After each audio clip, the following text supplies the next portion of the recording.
ہم سب کی فکر کرنے والے دنیا کی اور آخرت کی، بلکہ صرف ہماری نہیں بلکہ ہماری اولاد کی، ہماری آنے والی نسل کی، ہمارے عورتوں کی، ہمارے مردوں کی، ہماری دنیا کی اور آخرت کی خیر چاہنے والے صرف علماء ہیں۔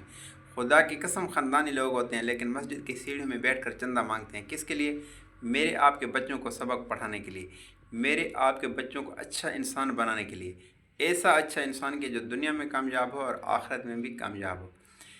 تبلیغی جماعت والے پوری دنیا پھرتے ہیں، صرف پاکستان نہیں بلکہ پورے 6 بر اعظم، پورے 7 بر اعظم میں پھرتے ہیں، در در گلی گلی دھکے کھاتے ہیں، افریقہ کے جنگل، برازیل کے جنگل، کینیا کے جنگل۔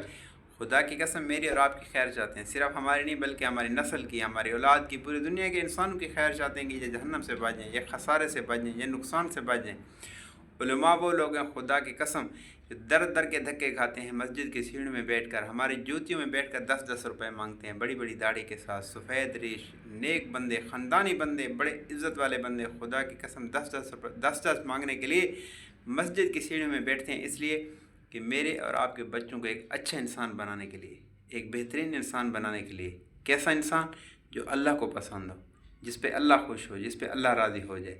دنیا میں جب تک رہیں عزت کے ساتھ رہیں، آخرت کی ہماری فکر کرتے ہیں، ہماری قبر کی فکر کرتے ہیں، دنیا میں رہتے ہوئے ہماری فکر کرتے ہیں، ہر گناہ سے ہمیں منع کرتے ہیں، ہر نیک اور اچھا کام ہمیں بتاتے ہیں۔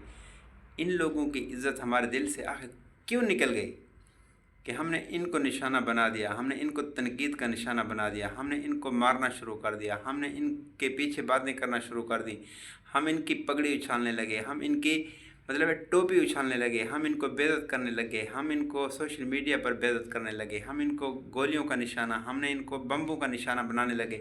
آخر ان کا قصور، آخر ان کی وجہ، غلطی اور وجہ تو یہی ہے کہ مسجد کی سیڑھیوں میں بیٹھ کر، جوتیوں میں بیٹھ کر 10-10 روپے مانگ کر ہمارے بچوں کو اور ہمیں اچھا انسان بناتے ہیں، اللہ کا حقیقی تعارف کرواتے ہیں، پیارے نبی حضرت محمد صلی اللہ علیہ وسلم کا غلام بناتے ہیں۔ بس یہی ان کی غلطی ہے۔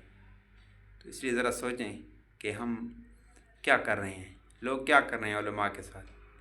خدا کی قسم علماء کے بغیر ہم 2 ٹکے کے نہیں۔ ہاتھ جوڑ کر کہتا ہوں، عام ادنیٰ انسان ہوں، علماء کو عزت دو، خدا کی قسم اللہ ان کے ساتھ حشر کرے گا۔ علماء انبیاء کے وارث ہیں، ہمارے دین کے وارث ہیں۔ اللہ تعالی ہم سب کو نیک اور اچھے اعمال کرنے کی توفیق عطا فرمائے۔ اللہ تعالیٰ علماء کی محبت ہمارے دل میں ڈالے۔ علماء کے بغیر ہم کچھ نہیں، اگر علماء نہ ہوتے آج ہم اندھیرے میں ہوتے۔ اس لیے ان کو عزت دیں اور ان کی خدمت کریں۔ اللہ تعالیٰ آپ کا حامی ناصر ہو۔ السلام علیکم ورحمۃ اللہ۔